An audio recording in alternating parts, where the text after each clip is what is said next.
What's up, it's Eddie G, and in this video we finish our 5-part series on the Pueblos Magicos de Queretaro y Guanajuato.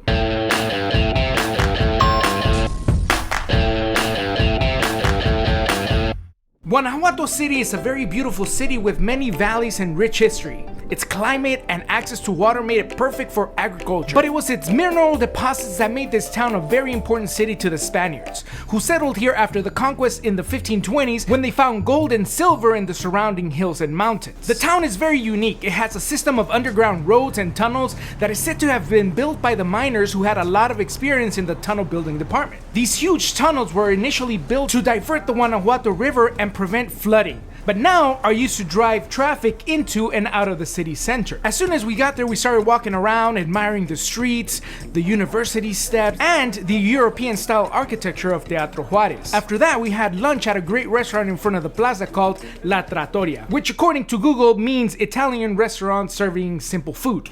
The food was nothing simple though. The steak and shrimp was super filling, and the dessert, oh my god, the dessert! We tried to keep exploring the town a bit more, but soon it started to rain, like hard.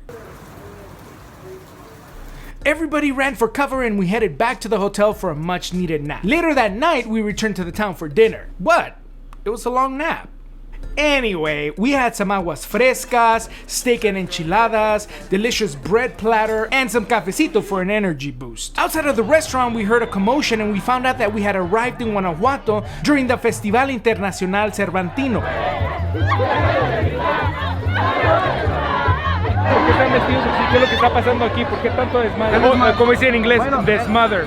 El relajo es por el Cervantino. The festival originally started at the University of Guanajuato in the 1950s to celebrate the work of famed Spanish author Miguel de Cervantes, who of course wrote Don Quixote. Since its small beginnings, the event has now grown to become an international event that brings in orchestras, theater groups, artists, and performers from quite literally all over the world. To me though, it just looked like a great time.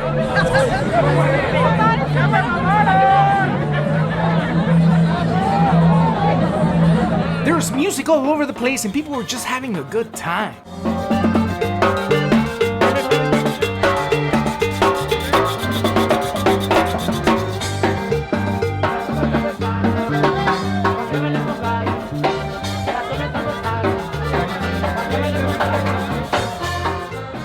We saw crowds of people dispersing into groups and found out they were about to start a callejoneada. Se llama Callejoneada. Ajá. Vamos con lo que es la agrupación estudiantina.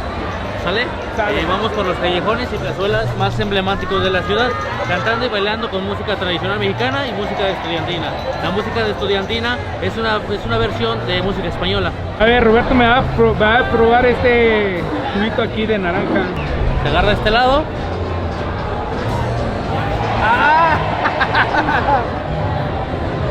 Arriba, arriba, arriba, arriba, arriba, arriba, arriba, arriba, arriba, arriba, arriba, arriba, arriba. De regreso. A ver si puede hacerlo. A ver. Tilt it and like lift it up.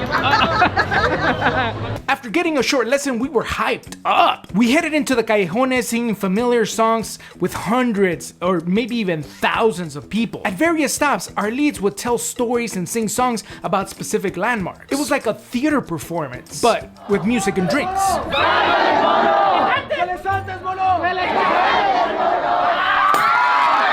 By the way, if you ever go to a callejoneada, just know you won't find any liquor stores that sell beer or alcohol downtown, so you have to come prepared. Anyway, it was great singing songs with hundreds of people in the street. Not sure the residents felt the same way, but nobody complained, so I'm assuming they knew what they were getting into when they moved into the neighborhood.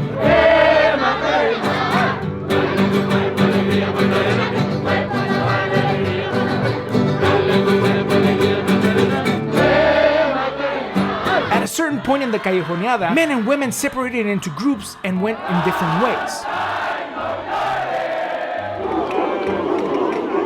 You could tell there was something brewing. I mean, there's vendors that sell flowers strategically placed along the way. Talk about having a prime location. The men and women reunite at the bottom of the callejones for a romantic encounter of sorts. It was there that a guy named Antonio proposed to his girlfriend, Araceli. Esta noche quiero pedir la presencia aquí enfrente de Araceli. ¿En dónde está Araceli?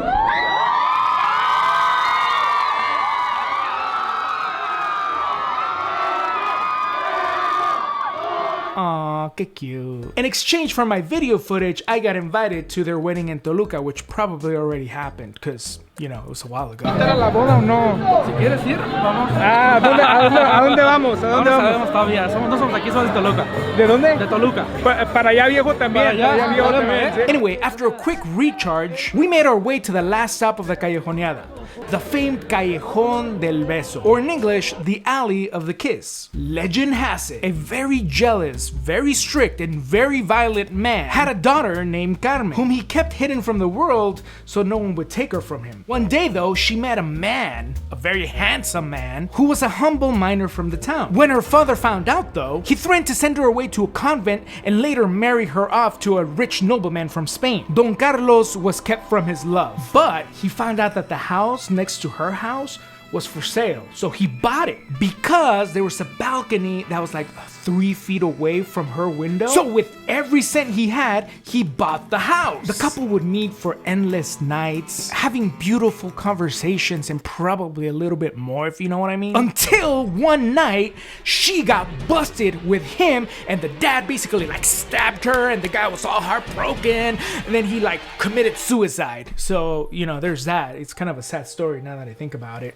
Wow, what a downer. But legend has it that if you go to these steps with the loved one and you kiss on the 3rd step of this balcony, you're going to have great luck for 7 years. But if you go and you don't, you're gonna have 7 years of bad luck. Unfortunately, I didn't go with the love of my life, but I went with 2 great friends and we had a great time. And so far I haven't had, you know, extremely bad luck. Wait, maybe COVID is my fault. ¿A quién está esperando? ¿Tu esposo? ¿Es él o le cambiaron, le dieron otro? ¿Es este? Ok, a ver.